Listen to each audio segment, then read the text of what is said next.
Can changing the words you use change your outcomes, like your energy level, your mood, and even your productivity? Yes, and you'll want to know which words to use. Hi, I'm Alan Brown, productivity coach, #1 best-selling author, and host of CrusherTV at CrusherTV.com, where my guest experts and I share ways to unleash the power of your brain so you can get more done in less time with less stress. I had a great conversation recently with author, speaker, coach, and entrepreneur Elaine Taylor-Klaus, who talks about how the language we use, simple A or B choices of the words we use in everyday difficult situations, can open the door to more action and more joy. Now, to set this up, this was part of episode 85, 4 Ways to Flip Stress and Beat Overwhelm, in which I shared the latest really mind-blowing research about stress and how you can leverage that science to really actually be able to flip stressful situations into productive work sessions, less stress and less overwhelm. If you'd like to learn more about those stress-busting hacks, you can watch the full episode as a member of Crusher TV at CrusherTV.com. But here is my conversation with Elaine Taylor-Klaus about how just changing your language can change everything.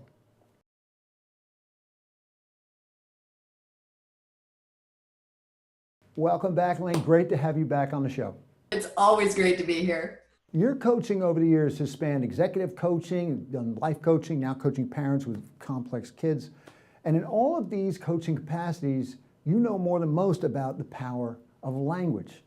I think coaching is really a framework for communication, right? It's for raising awareness and consciousness, helping us understand sort of where we are and where we're trying to go, and giving us a skill set to do that. And communication and language is a really powerful part of that. So something very profound happens when you shift from using the word but to using the word and, for example. But puts people on the defensive, and is additive, and it sort of moves the conversation forward. If and when, or after and if, right? If has, again, that tendency to make people feel threatened or defensive or at risk, whereas when or after feels like there's some sense of control or power or opportunity.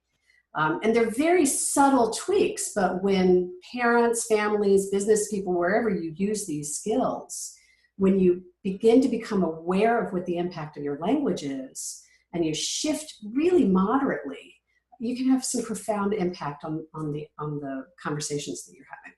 I want to do X, but I don't have much money, so I guess I can't do X, versus I want to do X and I don't have much money, so how can I do X? The other thing I'll say is that it's got to come from some authentic place, because, I mean, my favorite line at one point, one of my kids said, "You're saying and, but you really mean but." Right, so you have to let the mindset go along with it. It's not enough to just change the language. You have to really be listening to what you're saying and what the impact is. And the authenticity piece is key in self-awareness and self-compassion and effective self-talk.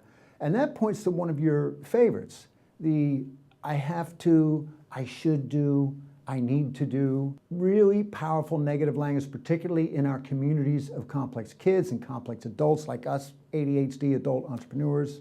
It's essential that we as adults set intentions about what we want to move ourselves towards it. But there needs to be some clarity about, is it what we really want, or is it what we think we should want, right? And that shift, it's the hardest homework assignment I give. I've been doing it since I started coaching. I did it for myself for a year. It was one of the hardest things I ever did. But to really shift the language from need to, have to, got to, ought to, should, right?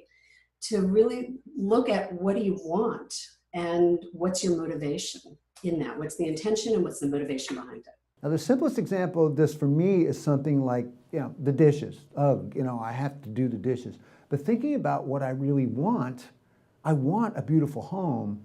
It's kind of like one of my favorite brain hacks, the have to versus will do. I have to versus, you know what, I will do this. I choose to do this. Right, and the ability to celebrate and reward and feel success in what you're doing, instead of this sort of tendency we have to beat ourselves over the head and make ourselves wrong for something, and give ourselves guilt and shame, and I'm not disciplined enough, and all of these negative messages do not actually inspire us to want to change the behaviors. But if we look for our inspiration and use that as a motivator for ourselves, and that's in the want, right?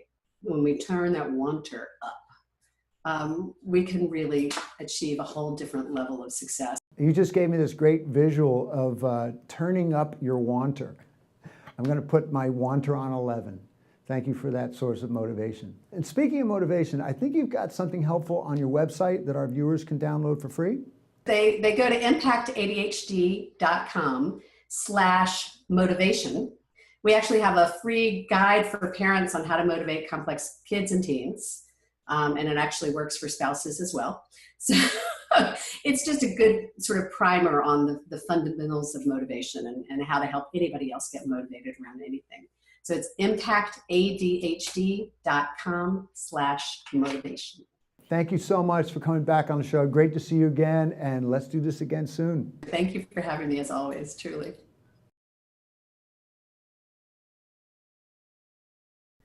So what I encourage you to do is for 1 week to commit to paying attention to your language. And every time you hear yourself say, have to, got to, need to, ought to, should, any of those compulsory terms, replace it with the word want and just notice what shifts for you. Notice how that changes your feeling about it, your thoughts about it, your options and opportunities, and try to do it for like a week or two.